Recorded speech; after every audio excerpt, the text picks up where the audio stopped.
Wala nang maraming paligoy-ligoy pa, diretso sa punto na. Maiksi lang ang komentaryo, pero diretso sa punto. Maraming kuro-kuro, may tiwali, may totoo. Dito, sa puntong diretso tayo. Punto, diretso. Dito tayo sa kay Tevez. Acquitted daw si Tevez sa kasong murder. Ayun, tuwang-tuwa yung mga tuwang-tuwa yung mga tuwang-tuwa yung mga yung mga tuwang-tuwa yung mga yan, yung mga DDS. Kasi ito, mga kabunyog, mga kababayan, acquitted daw si Tevez sa kasong murder. Ibinasura ng Manila Regional Trial Court Branch 15 ang kasong murder laban kay dating kongresistang Arnold Tevez Jr. at sa kanyang mga kapwa-akusado na sina Richard Boy Cuadra at Rolando Pinili. Ayon sa desisyon ni Presiding Judge Eduardo Ramon Reyes, pinawalang sala ng Korte Tevez at iba pang matapos pagbigyan ang demurrer to evidence dahil kulang ebidensya ng prosecution para patunayan ang kanilang pagkakasala. Inutusan ng hukuman ng jail warden ng Manila City Jail na palayain ang kapwa-akusado ni Tevez at gayon din inutusan din yung jail warden ng Metro Manila District Jail Camp Bagong Tiwa at Taguig ang dating kongresista maliban kung may iba pang legal na dahilan para manatili sila sa bilangguan. Ang kaso ay may kaugnayan sa pagpatay sa 3 katao noong 2019 sa magkakahiwalay na mga lugar sa Bayawan City at Tumbagara City, kabilang ang isang dating NBI agent at provincial board member. Ngayon, yun ngang isang DDS vlogger, sino ba yun? Yung controversial, si Jack Arguta. Si Jack Arguta. Ano ito mga kabunyog? Sabi, ang galing talaga ni Attorney Topacio na-acquit si Arnie Tevez. Wow, ang galing. Paano yan, Claire? Si Claire Castro daw. Matakot na daw si Claire Castro kasi magaling na abogado si Topacio. Unang-una muna, itong kasong ito na na-acquit si Tevez, hindi ito yung main case. Ang main case talaga kasi na kaya yan nakasuhan ngayon si Tevez, yung pagpatay kay Digamo at pagkapatay pa ng marami. Mga 7 yata ang napatay diyan eh. Marami pa yung nabuhay pero muntik nang mamatay, na-save lang sa hospital. Yun? Mabigat na kaso yun at mabigat ang ebidensya doon. Doon ang mabigat ang ebidensya, yung pagpatay kay Digamo. Yun naman talaga yung main case eh.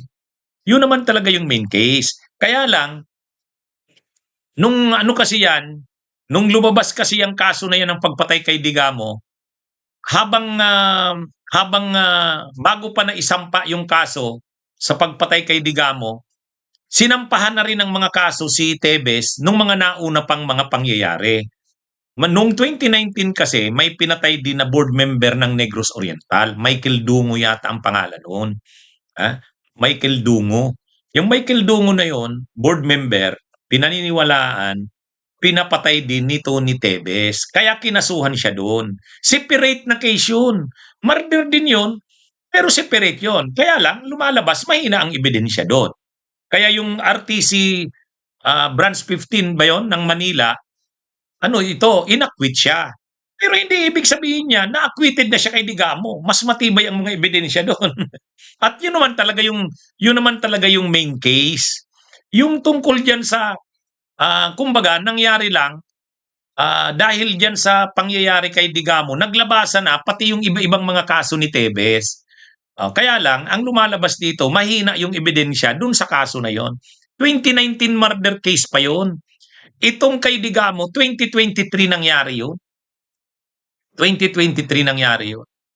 Yung mahirap, kung doon kay Digamo na mismo ma-acquit, ayun. medyo mahirap yun kapag doon na. Kasi yun talaga yung main case. Yun talaga yung pangunahing kasong kinakaharap ni Tevez. At yun yung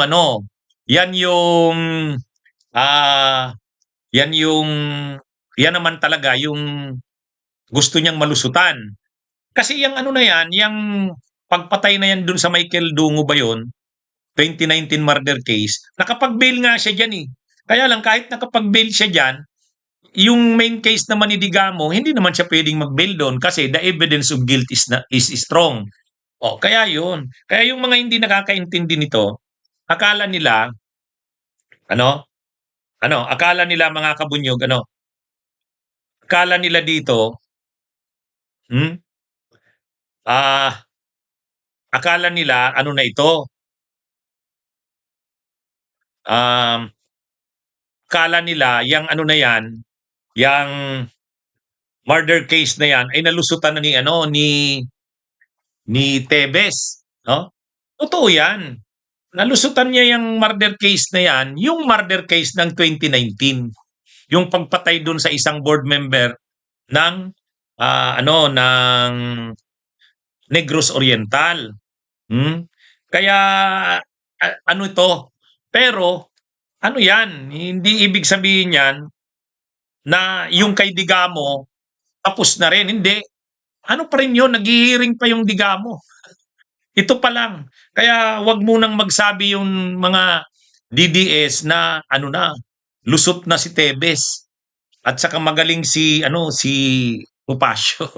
Mahina naman talaga yung ebidensya doon. Demurrer to evidence nga lang yun eh. Hindi na nga nag-present yung defense. Hindi na nag-present yung defense diyan. Kaya yan, mahina naman talaga yung ebidensya. Kaya lang noon kasi para lang talaga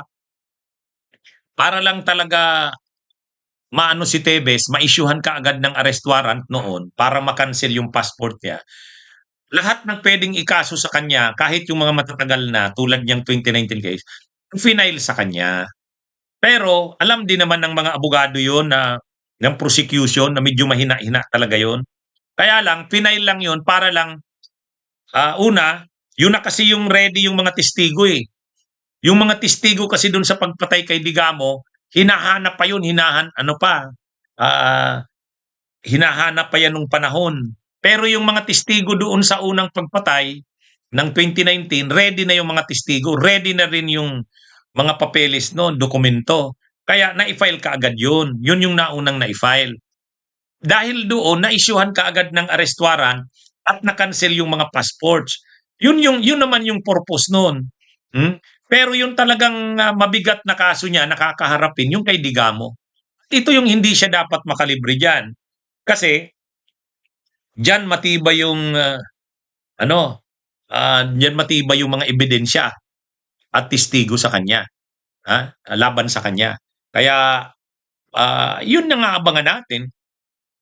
Ang mahirap kung yun ang ma-acquit. Ayun. Pag doon na sa Digamo case, 2023 case yun eh. Itong pinag-uusapan natin, 2019 case. Kaya, ang layo. Ang layo. Okay, mga kabunyog, mga kabayan, magandang araw sa inyong lahat. Mabuhay po tayo. Bunyog, bunyog, halikan na kasama ka. Bunyog, kapag buklod ay may pag-asa. Luzon, Visayas, Mindanao, isa ang pananaw. Sa bagong Pilipinas ang bunyog isisigaw. Bunyog.